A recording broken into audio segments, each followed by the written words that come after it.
고린도전서 10장 1절과 2절 말씀입니다.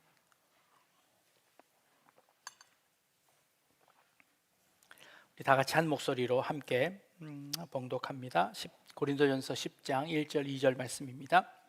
시작.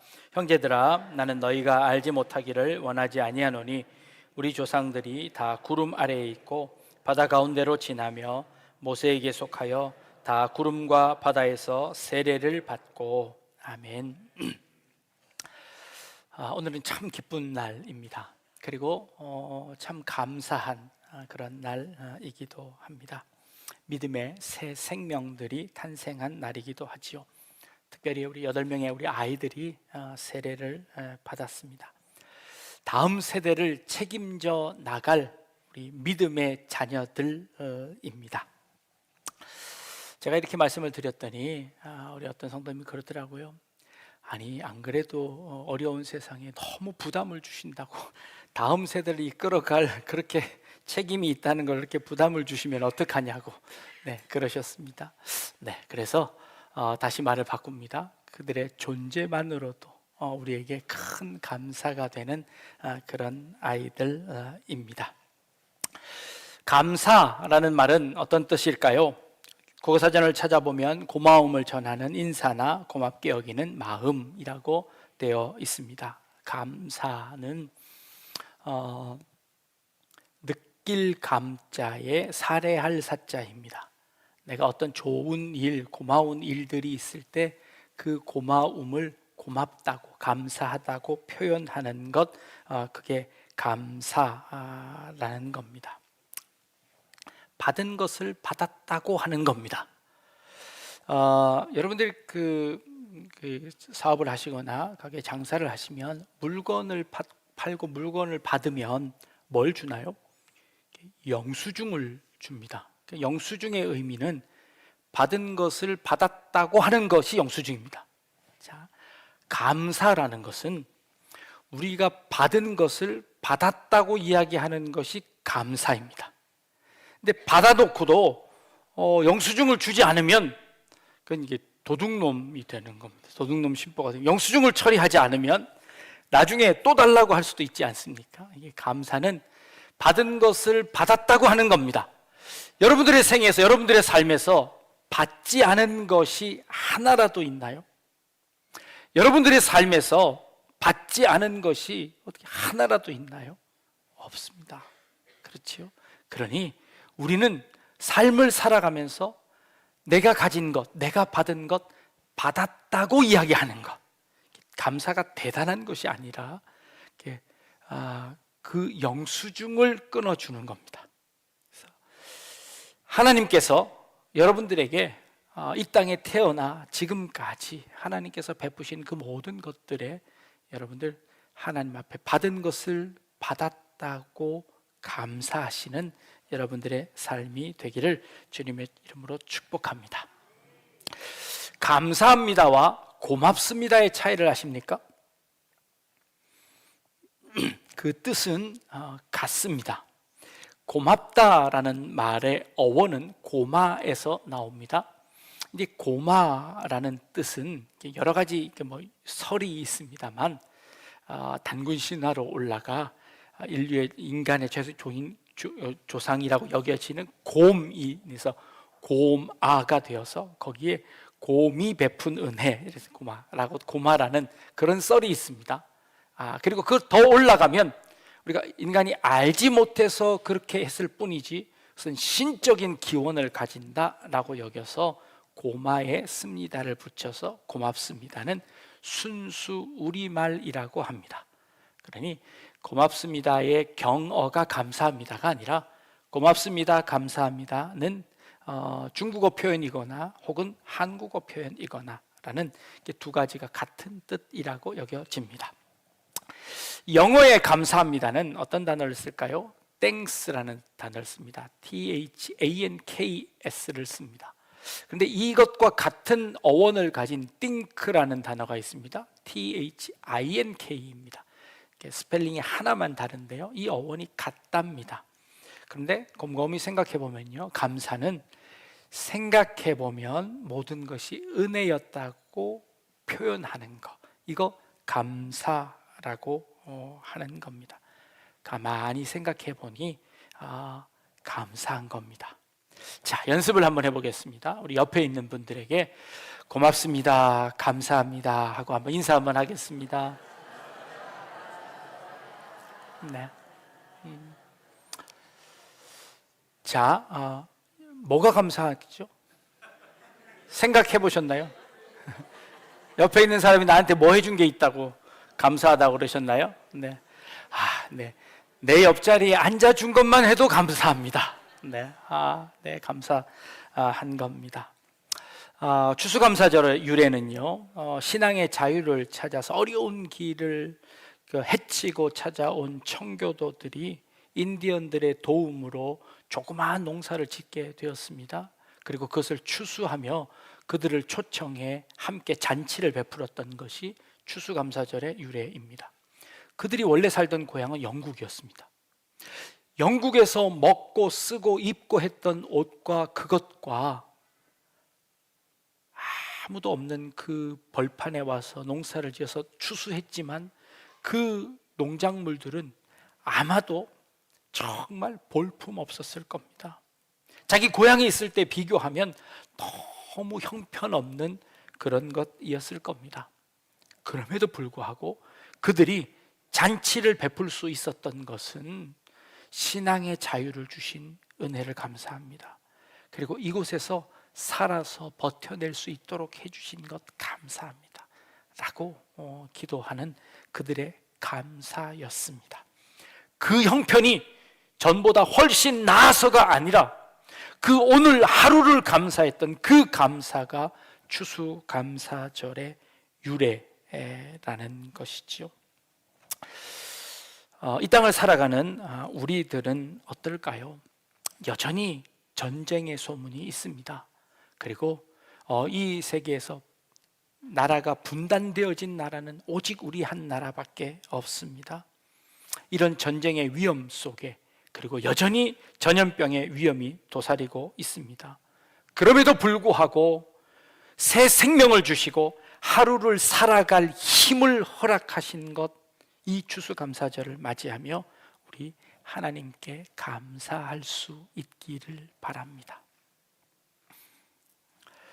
이스라엘 백성들은요, 아무런 희망이 없을 때에, 이집트의 포로로 잡혀 있을 그때에 하나님 앞에 이렇게 기도했을 겁니다. 하나님, 우리 이곳만 벗어날 수 있게 해주십시오. 우리가 여기 이 종의 신분에서 벗어날 수만 있게 해주신다면 소원이 없겠습니다 라고 아마 기도했을 겁니다. 그래서 하나님께서 그 기도를 들으시고 그들을 애굽에서 건져 주셨습니다. 애굽에서 탈출할 수 있게 해 주셨습니다. 그것만으로도 은혜이지요. 그런데 그 은혜를 누렸던 그들이 광야 앞에서 처음 막달았던 것은 커다란 바다 홍해를 맞닥뜨리게 됩니다. 그들이 홍해 앞에서 했던 행동들은 무엇인지 우리가 너무나 잘 압니다. 돌을 들어서 모세를 향하여 던지며 모세를 하나님을 저주하고 모세를 향하여서 온갖 욕설을 퍼부었던 것이 이스라엘 백성들입니다. 바로 조금 전에 하나님께서 그렇게 은혜를 주셨음에도 불구하고, 그 은혜에도 불구하고 그 감사의 제목들을 다 잊어버리고 그만 하나님을 향하여 원망했던 그들의 모습을 보여줍니다. 그런데 그때였습니다. 하나님께서 모세에게 향하여 이르십니다.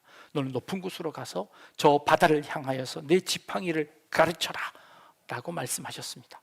모세는 하나님의 그 명령을 듣고 높은 곳에 올라가서 바다를 향하여 그 손에 가진 지팡이를 들고 그것을 향하여 가르칩니다. 어떤 일이 일어났을까요? 우리가 너무나 잘 아는 것처럼 바다가 쫙 갈라지면서 거기를 이스라엘 백성들이 쫙 건너갔을까요? 우리는 영화를 너무 많이 보아서 성경은 제대로 안 보고 영화만 봐서 그 장면을 상상하십니다. 근데 출애굽기 14장 말씀을 자세히 읽어보시면 바다는 그렇게 갈라지지 않았습니다. 먼저 어떤 일이 일어났을까요? 모세가 홍해를 향하여서 그 지팡이를 탁 드는 순간 그 광야에서 이스라엘 백성들을 이끌고 가던 하나님의 구름 기둥이 그 이스라엘 진 앞에 있던 구름 기둥이 뒤로 옮겨가 이스라엘 백성들과 그 이스라엘 백성들을 쫓아오던 애굽 군대들 사이에 그 구름 기둥이 버티고 섭니다. 그리고 이 애굽 군대가 이 이스라엘 진영으로 넘어오지 못하도록 캄캄한 흑암으로 바꾸어서 그들과 이스라엘 진영들을 갈라놓습니다. 이것이 가장 먼저 일어났었던 일입니다. 그리고 성경은 이렇게 기록합니다. 밤이 새도록 하나님께서 강한 바람을 불어서 그 바다를 갈라놓으십니다. 갈라놓을 뿐만 아니라 그 갈라진 곳을 그 바람을 불어서 말리고 계십니다. 말려서 이스라엘 백성들이 그 바다 가운데를 건너갈 수 있도록 하나님께서 만드시는 작업을 밤새도록 하셨다고 성경은 기록하고 있습니다.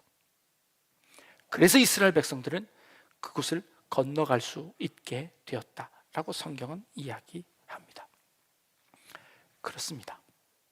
광야를 건너왔지만, 아니 자유를 얻었지만 우리에게 주어지는 것은 눈앞에 이렇게 절벽처럼 갈라져 버리는 그 바다가 보이는 것이 아니라 그 밤새도록 그 양쪽에 있는 어려움 사이에, 진퇴양난의 그 어려움 가운데 처해져서 그 한 밤을 지내야 하는 시간이 우리에게 필요한 것입니다.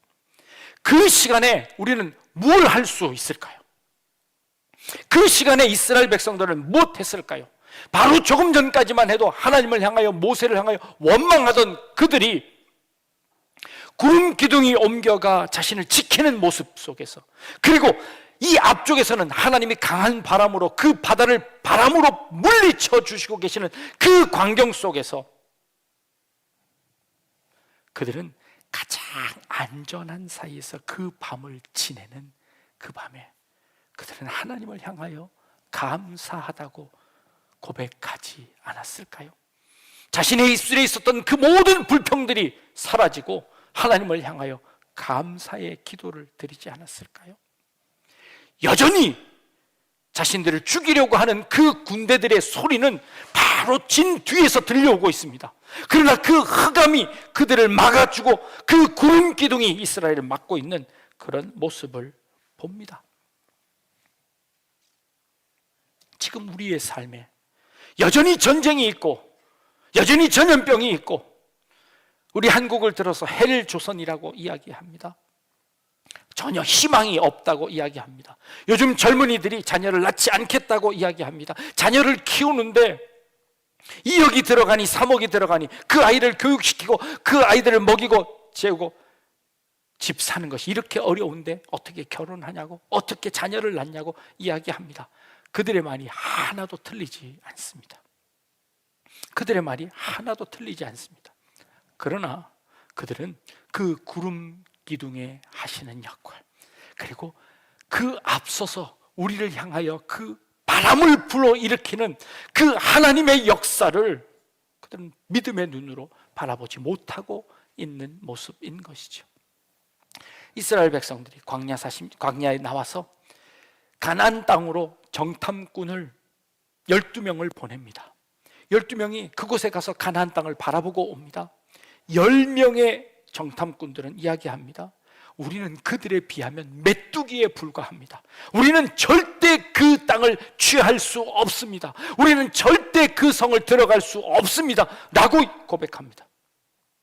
우리의 자녀들은 그곳에 살 수 없게 될 겁니다. 우리를 왜 여기로 끌고 왔습니까? 또다시 원망하고 불평합니다. 두 사람, 여호수아와 갈렙은요? 아닙니다. 똑같은 것을 보고 왔지만 그들은 우리의 밥입니다. 우리의 자녀들이 그곳에서 펼쳐질 그 꿈과 희망들을 우리는 바라봅니다. 우리는 그 가나안 땅에서 하나님이 주실 그 축복을 기대합니다. 그리고 그 두 사람은 이스라엘 백성들을 말립니다. 그러나 그 이스라엘 백성들은 그 10명의 정탐꾼의 말을 듣습니다. 40년이 지나 결국 어떻게 됐을까요? 못 들어가겠다고 했던 모든 장년들은 다 광야에서 죽습니다. 그런데 그들이 걱정했던 그 자녀들은 모두 다 가나안 땅에 들어갑니다.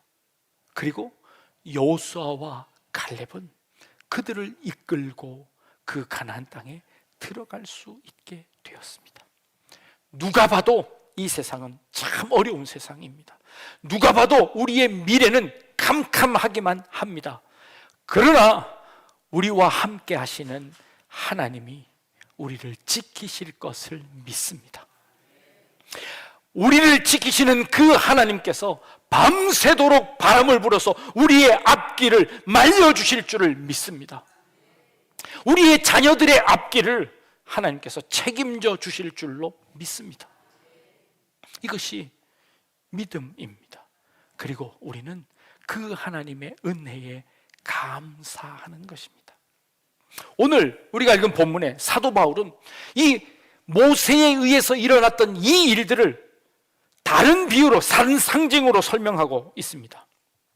우리 조상들이 다 구름 아래에 있고 바다 가운데로 지나며 모세에게 속하여 다 구름과 바다에서 세례를 받았다라고 설명합니다.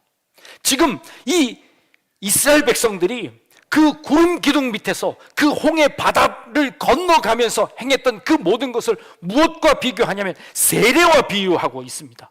세례라는 것이 무엇입니까? 오늘 우리가 약식으로 물을 뿌려 세례를 베풀기는 했지만 물속에 들어가는 순간 우리는 우리의 옛 사람은 죽고 새 사람이 다시 거듭 살아나는 것을 상징적으로 보여주는 것입니다. 그것이 세례입니다. 우리의 옛 사람은 죽습니다. 불평불만하고 그리고 원망했던 우리의 옛 사람은 죽습니다. 가나안 땅에 들어가지 못하겠다고 했던 그 옛 사람은 그 광야에서 다 죽습니다. 그러나 우리는 예수 그리스도의 그 보혈의 피로 말미암아 세례를 받습니다. 그래서 그 세례를 통하여서 새 사람으로 거듭났습니다. 그 거듭남으로 인하여 우리는 그 가나안 땅을 향하여 들어가게 된 것을 의미하는 것입니다. 모세를 통하여 그 구름과 그 바다에서 세례를 받았던 것, 이제 사도 바울은 그것을 예수 그리스도의 세례에 비유하며 그 세례를 받음으로 말미암아 우리도 홍해를 건넜고 그 구름 기둥의 인도를 받아 나아가게 됨을 인정하는 것, 세례입니다. 오늘 세례를 받고 입교를 하고 그리고 유아 세례를 받은 이 하나님의 백성들, 이 앞에 하나님께서 하나님의 구름 기둥으로 지켜주실 줄을 믿습니다. 그리고 그 앞길에 하나님께서 강한 바람을 불어 그 홍해를 갈랐던 것처럼 그 앞길을 환하게 열어주실 줄로 믿습니다. 그래서 저 천국을 향하여, 저 가나안을 향하여 한 걸음 한 걸음 나아가는 믿음의 여정이 되실 수 있기를 주님의 이름으로 축복합니다.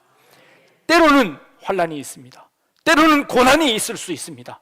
때로는 어려움이 있을 수 있습니다. 때로는 회의가 찾아올 때도 있습니다. 때로는 내 기도에 응답이 없을 때도 있습니다. 그러나 염려하지 마십시오. 하나님께서 밤이 새도록 그 길을 열고 계십니다. 하나님이 그 구름 기둥으로 악한 세력들이 우리를 넘보지 못하도록 밤새 지켜내실 줄로 믿습니다. 이게 세례의 징표입니다.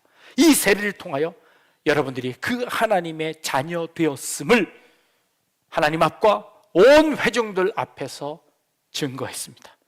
그리고 우리는 모두 다 함께 축하하며 우리의 한 공동체가 된 것을 확인했습니다. 이 공동체가 더 이상 불평, 불만하는 그런 공동체가 아니라 가나안을 향하여 나아가며 늘 감사하는, 우리에게 주신 것을 주셨다고, 내가 받았다고 고백하며 하나님 앞에 나아갈 수 있는 그런 우리 약대중앙교회 성도님 되실 수 있기를 주님의 이름으로 축복합니다. 기도하겠습니다.